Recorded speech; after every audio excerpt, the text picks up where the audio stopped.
You're about to sign a contract that will change your life thanks to a recruiter's pitch and a cool commercial. That's not a plan. That's a gamble with terrible odds. Welcome to 0 Day Swag. This is the playlist that's no fluff, no filler.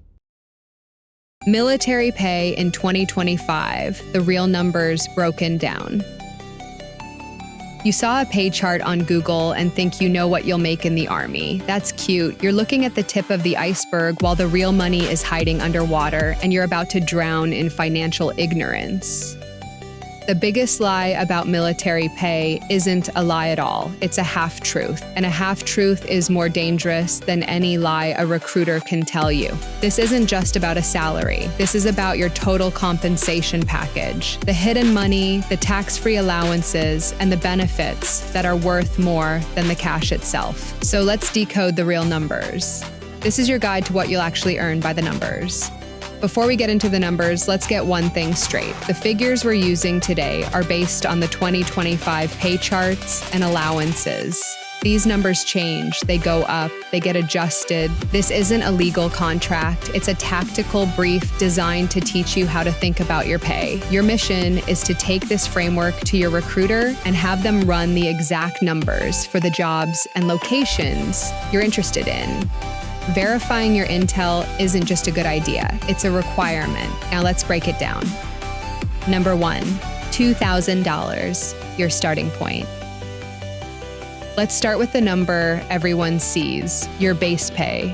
For a brand new E1, that's roughly $2,000 a month. This is your taxable salary, the foundation upon which everything else is built. It's determined by your rank and your time in service. An E4 with a few years in might be closer to $2,800 a month. Frankly, this number isn't impressive. It's not going to buy you a sports car, but it's the most misunderstood number on the list because amateurs think this is the only number. Professionals know it's just the starting point. It's the least important part of your actual income. The real money is hiding in the tax-free allowances. Now let's talk about the part-time hustle. A lot of you are looking at the guard or reserves, and the pay structure is a completely different beast. Your primary income is drill pay. A drill weekend is typically a MUTA4, which means you get 4 units of pay for 2 days of work. For a new private, that's around $280 for the weekend. Is that going to make you rich? No, that's your car payment and beer money check, but you're not just working 12 weekends. You also have a 2-week annual training period where you earn the same full-time base pay as your active duty counterparts. Add it all up, and a new guard soldier can expect to make an extra $4,000 to $5,000 a year, part-time. But the real power here isn't the drill check, it's the strategic double dip. You are earning this on top of your full-time civilian salary, while simultaneously unlocking a massive suite of benefits, like dirt cheap healthcare and tuition for college or trades. The part-time pay isn't the prize, it's the bonus that comes with the toolkit. Number 2, $460, your tax-free food. This is where the math starts to change. The first allowance is your BAS, Basic Allowance for Subsistence. This is your monthly food allowance. The Army is admitting that government food can be soul-crushing, so they give you roughly $460 a month tax-free to go buy your own groceries, assuming you qualify for this add-on.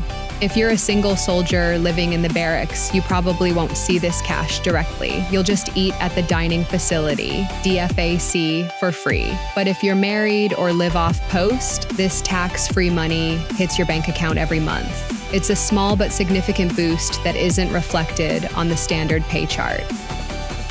Number 3, $3,200, your tax-free housing, maybe. This is the big one. BAH, Basic Allowance for Housing. This is the Army's version of a housing stipend, and it's where your income can explode. If you're a single E5 or below, you're likely living in the barracks for free. But once you get promoted or get married, you can move off post, and the Army will pay you a monthly allowance to cover your rent and utilities. This is where the numbers get wild. BAH is based on your rank, whether you have dependents, and critically, the zip code of your duty station.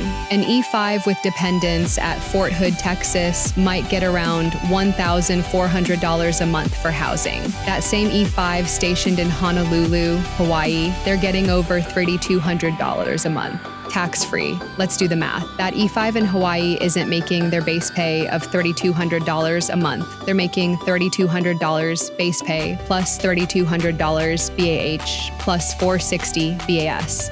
That's $6,860 a month, or over $82,000 a year, with almost half of it being completely untaxed. Suddenly, that low military salary doesn't seem so low, does it? Now, a lot of you are thinking, cool, but that's for active duty. I'm looking at the Guard, and that's just a part-time gig. That's a silly goose certified assumption. While most Guard soldiers serve part-time, there are multiple paths to a full-time career within the Guard that come with the same pay and allowances as active duty. This is the part no one explains. First, you have the AGR, or Active Guard Reserve. This is the unicorn. You are a full-time Guard soldier. You get the same base pay, the same BAH, the same BAS as your active duty counterpart, but you work in your home state, supporting your local units. It's an active duty paycheck with a stable zip code. Next, you have federal technicians. These are dual status civil service employees. You work a 9-to-5 civilian job for the Guard during the week, and you wear the uniform as a member of that same unit on drill weekends.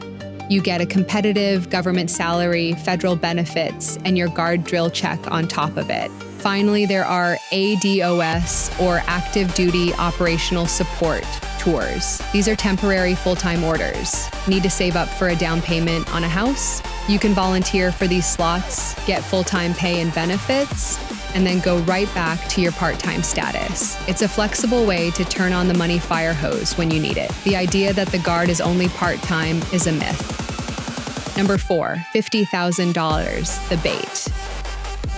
You've seen the ads for a $20,000, $30,000, or even a $50,000 bonus. This is real money, but it's not a winning lottery ticket. It's bait.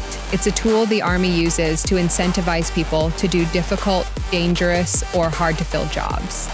This money is not paid out in one lump sum. You'll typically get a portion after you finish training, and the rest is paid out in annual installments over the life of your contract. And it's conditional. If you fail out of training or get kicked out of the Army, that money stops, and you may even have to pay back what you received. The bonus is a powerful tool, but it comes with strings attached. And remember, the Army also includes the Guard and the Reserves. Same uniforms, different playbooks. A bonus in the Guard might be tied to a specific unit in your hometown that desperately needs mechanics. It's all about filling a need. Number 5, $100,000, the real number. If you're still just looking at the base pay chart, you've missed the entire point. The salary is just the bait. The real wealth is built through the total compensation package, which is worth tens of thousands of dollars a year. Healthcare. TRICARE is some of the best health insurance on the planet. A comparable civilian family plan could easily cost you over $1,000 a month. In the military, it's either free or incredibly cheap. That's a $12,000 a year value right there. Education, the GI Bill and tuition assistance are powerful tools. Used correctly, they can represent a $50,000 to $100,000 value, allowing you to graduate with a degree and zero debt. Retirement, the military offers a 401k style plan called the Thrift Savings Plan, TSP, with a 5% government match. That is free money. After 20 years of service, you also earn a pension for life. When you add the tax advantages of BAH and BAS, the value of your health care, and the education and retirement benefits, that E5 making $60,000 a year is actually receiving a total compensation package worth closer to $100,000 a year. And for the Guard soldiers, there's one more hidden number that sweetens the pot: state income tax. Let's be blunt. A lot of states want to keep their Guard soldiers happy, so they offer a massive incentive. They don't tax your drill pay. In some states, your entire military income is completely exempt from state taxes. Think about that. While your civilian friends are giving a chunk of their paycheck back to the state every single year, you're keeping 100% of your part-time military earnings. It's not just about what you make, it's about what you keep. This is a small but significant tactical advantage that almost no one talks about. You'll need to check the specific laws for your state, but it's another way the system is designed to reward you if you're smart enough to pay attention. The final question. So let's circle back. Is the pay good? It's better than you think. But that's not the question you should be asking. The real question is this: are you smart enough to leverage the entire system to build real wealth? Amateurs look at the base pay. Professionals look at the total compensation. Stop thinking like an employee worried about a salary and start thinking like a strategist building a financial future. Your life depends on it. Whether you're thinking active, reserve, or guard, it's all the Army, but it's not all the same. The smart move is knowing your options before anyone else defines them for you. Keep watching. There's a version of the Army that fits your life. You just haven't met it yet. Check the rest of the channel. We break it all down. No fluff, just facts. Hit like and subscribe so you can make calculated moves for maximum impact. Already talking to a recruiter? Tell him 0 Day Swag says sup. Need help getting in touch with one? Check the link in this video's description.